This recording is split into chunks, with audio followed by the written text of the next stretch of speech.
Welcome to our channel. Today Bible verse in Tamil.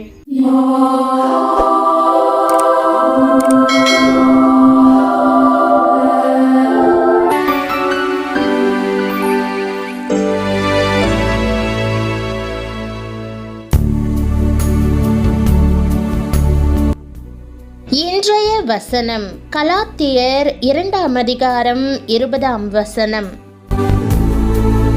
கிறிஸ்துவுக்குள் பிரியமானவர்களே, நம்முடைய ஆண்டவரும் இரட்சகருமான இயேசு கிறிஸ்துவின் வல்லமையுள்ள நாமத்தில் உங்களை வாழ்த்துகிறேன்.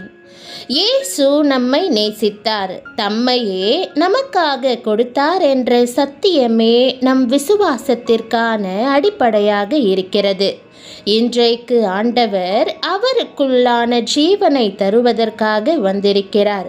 அவரது ஜீவன் நம் வழியாக பாய்வதால் நாம் வாழ்கிறோம்.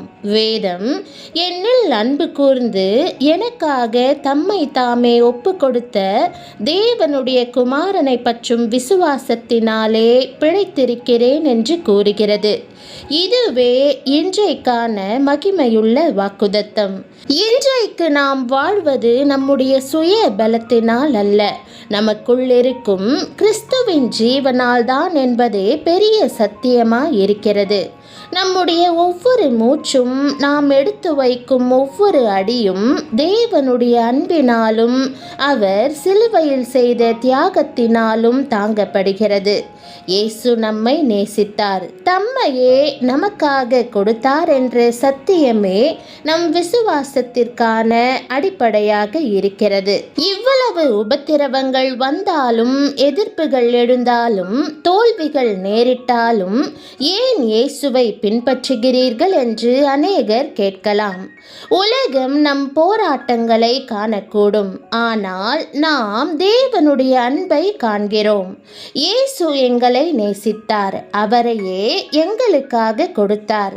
இயேசுவுக்குள்ளான விசுவாசத்தில் நாங்கள் வாழ்கிறோம் என்று எளிமையாக நாம் பதில் கூறலாம்.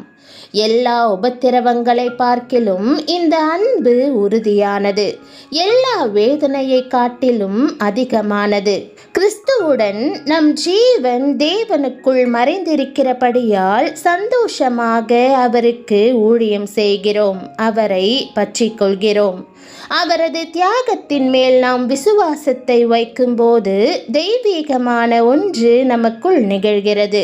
அவரது அன்பு நம்மை சுத்திகரிக்கிறது, அவரது இரத்தம் நம்மை குணமாக்குகிறது, அவரது சிலுவை பாவத்திலிருந்தும் எல்லா சாபத்திலிருந்தும் நம்மை விடுவிக்கிறது.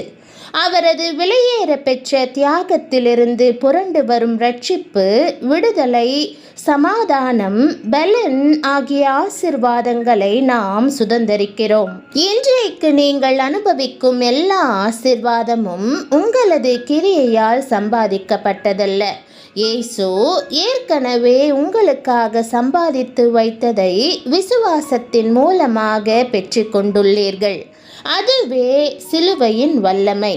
இயேசுவே என்னை நேசித்து உம்மையே எனக்காக கொடுப்பதற்காக உமக்கு நன்றி என்று கூறும்போதெல்லாம் ஏற்கனவே அவர் செய்து முடித்த வேலையின் மேலான உங்கள் விசுவாசத்தை உறுதிப்படுத்துகிறீர்கள்.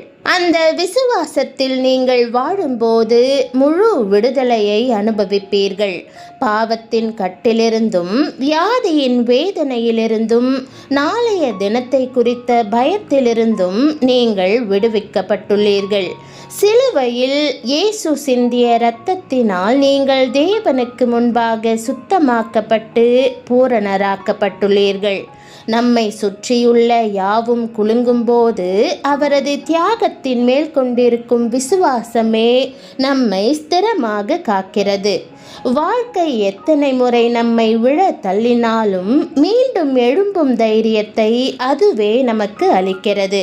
ஆனாலும் பிரியமானவர்களே, இந்த சத்தியத்தை அறியாதவர்களுக்கு இந்த உலகில் இன்னும் ஏராளமானவை உள்ளன. அவர்கள் தங்கள் விசுவாசத்தின் அடிப்படையுடனே போராடுகிறார்கள். அர்த்தத்தை, சமாதானத்தை, விடுதலையை தவறான இடங்களில் தேடுகிறார்கள். கிறிஸ்துவை அறியாததால் அவர்கள் வாழ்க்கை புயல்களால் எளிதாக அசைக்கப்பட்டு போவார்கள். இந்த வெளியேற பெற்ற சத்தியத்தை நமக்கு வெளிப்படுத்தியதால் தேவனை ஸ்தோத்தரிப்போம். நம்மை நேசித்து நமக்காக தம்மையே கொடுத்த தேவனுடைய குமாரன் மேல் வைத்திருக்கும் விசுவாசத்தினாலே நாம் பிழைத்திருக்கிறோம். இந்த விசுவாசத்தில் உறுதியாக இருப்போம். சிலுவைக்காக நம்மை மீட்ட அவருடைய அன்புக்காக, நமக்குள் அவர் வைத்திருக்கிற ஜீவனுக்காக அனுதினமும் அவரை ஸ்தோத்தரிப்போம். இயேசுவில் கொண்ட விசுவாசத்தால் நீங்கள் பிழைப்பதால் சிலுவையிலிருந்து அவர் தரும் மன்னிப்பு, சுகம், சந்தோஷம், வெற்றி போன்ற எல்லா ஆசீர்வாதங்களையும் நீங்கள் அனுபவிக்க முடியும். உங்கள் இருதயம் சமாதானத்தினால் நிரப்பப்பட்டு, உங்கள் வீடு அவருடைய பாதுகாப்பினால் மூடப்பட்டு, உங்கள் வாழ்க்கை அவர் ரட்சிப்பின் அன்புக்கு சாட்சியாக பிரகாசிப்பதாக. தினமும் அவரை ஸ்தோத்தரிக்கும் போது உங்கள் மூலமாய் செயல்படும் அவரது உண்மையான வல்லமையை காண்பீர்கள். தரிசிப்பதால் அல்ல, நமக்காக தம்மையே தந்தவர் மேல் வைக்கும் விசுவாசத்தினால் வாழ்வதே கிறிஸ்துவ வாழ்வின் ரகசியமாய் இருக்கிறது. பிரியமானவர்களே, இயேசு கிறிஸ்துவுடனான நம் உறவிலிருந்தே நம்பிக்கையும் மறுரூபமாகுதலும் வருகிறது. ஆம், இயேசு ஒருவருடைய வாழ்க்கைக்குள் வரும்போது பூரணமான மறுரூபமாகுதல் நடைபெறுகிறது. இன்றைக்கும் உங்கள் வாழ்க்கையில் நன்மையுண்டாக செய்ய அவர் விரும்புகிறார். என்னில் அன்பு கூர்ந்து எனக்காக தம்மை தாமே ஒப்பு கொடுத்த தேவனுடைய குமாரனை பற்றும் விசுவாசத்தினாலே பிழைத்திருக்கிறேன். இந்த வசனம் கூறுகிறபடி நீங்கள் கிறிஸ்து இயேசுவின் மேல் விசுவாசம் வைக்கும் போது மறுரூபமாக்கப்பட்டு புதிதாக்கப்படுகிறீர்கள். உங்கள் மீதும் என் மீதும் இயேசு அளவற்ற அன்பு வைத்திருப்பதினால் இந்த மறுரூபமாகுதல் நமக்கு சாத்தியமாகிறது. நாம் பாவத்திலிருந்தும் மரணத்திலிருந்தும் விடுவிக்கப்படும்படி அவர் தம் ஜீவனை நமக்காக சிலுவையில் தியாக பலியாக ஒப்பு கொடுக்கும் அளவுக்கு நம் மீது அன்பு கூர்ந்தார். ஆகவே நீங்கள் இயேசுவை நம்பும்போது பாவத்தின் சாபங்களின் பிடியில் இருக்க மாட்டீர்கள். துக்கத்தோடு பயத்தோடு வாழாமல் சந்தோஷத்தோடும் கிறிஸ்துவின் அன்போடும் வாழ முடியும். தம்முடைய உயிர்த்தெழுதலின் வல்லமையின் மூலமாக அவர் புது ஜீவனை உங்களுக்கு தந்து நீங்கள் செய்யும்படி நியமிக்கப்பட்ட வேலையை செய்யும்படி உங்களை பலப்படுத்துகிறார். ஒரு மின்கலமானது சாதனத்துடன் இணைக்கப்படும் வரை இயங்காமல் இருக்கும். அதே போன்று இயேசுவினால் பலப்படுத்தும் வரைக்கும் உங்கள் வாழ்க்கைக்கான நோக்கத்தை உங்களால் நிறைவேற்ற இயலாது. இயேசு உங்களுக்கு அருளும் வல்லமையானது அவரை மரணத்திலிருந்து எழுப்பியதான ஜீவன் அருளும் வல்லமையாகும். இன்றைக்கு இந்த வல்லமை உங்களுக்கு அருளப்படுகிறது. நீங்கள் அதை பெற்றுக்கொள்ளும் போது மறுரூபமாக்கப்பட்டு உங்கள் வாழ்வின் நோக்கத்திற்கேற்ப வாழும்படி பலப்படுத்தப்படுவீர்கள். இந்த நிச்சயத்தையும் கிருபையையும் ஆண்டவரிடமிருந்து இன்றைக்கு பெற்றுக்கொள்ளுங்கள். இயேசு தமது வல்லமையினால் உங்களை பலப்படுத்த அனுமதியுங்கள். அவர் உங்களுக்காக திட்டம் பண்ணியுள்ளபடி வாழுங்கள். என்றைக்கும் நம்பிக்கையும் சந்தோஷமும் சமாதானமும் உங்களை நிரப்புவதாக.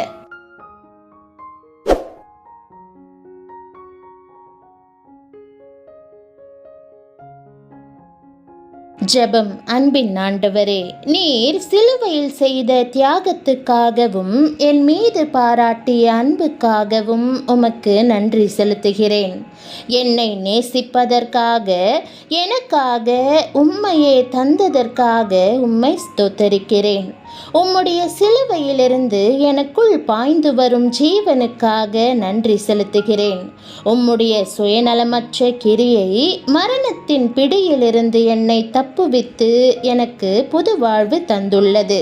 இப்போதும் என்னை துக்கப்படுத்துகிற, மனதை அழுத்துகிற எல்லா எண்ணங்களையும் நான் மேற்கொள்ள உதவ வேண்டும் என உம்மிடம் கேட்கிறேன். என்னுடைய வாழ்வின் நோக்கத்திற்கு நேராக என்னை வழிநடத்தி அதை எட்டுவதற்காக உம்முடைய உயிர்த்தெழுதலின் வல்லமையால் என்னை பலப்படுத்தும்.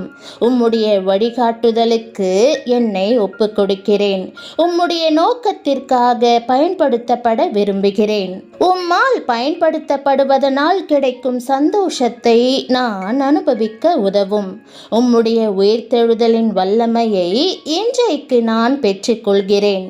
உம் மீதான விசுவாசத்தில் அனுதினமும் வாழ்வதற்கு எனக்கு உதவி செய்யும். உம் இரத்தம் என்னை சுத்திகரித்து பூரணமாக்குவதாக. ஆண்டவரே, எல்லா பலவீனத்திலிருந்தும் பயத்திலிருந்தும் என்னை விடுவித்தருளும். உம் சமாதானத்தாலும் சுகத்தினாலும் பலத்தினாலும் என்னை நிரப்பியருளும். நீர் செய்த தியாகத்திற்கு என் வாழ்க்கை மகிமையை கொண்டு வருவதாக இருப்பதாக. இந்த விசுவாசத்தில் நான் உறுதியாயிருந்து தினமும் உம்முடைய ஆசீர்வாதங்களை வெளிப்படுத்தும்படி செய்வீராக. எனக்காக நீர் செய்து முடித்துள்ள யாவற்றுக்காகவும் நன்றி செலுத்தி இயேசுவின் நாமத்தில் ஜெபிக்கிறேன் நல்ல பிதாவே, ஆமேன். தேவனுடைய நாமம் மகிமைப்படுவதாக. ஆமேன்.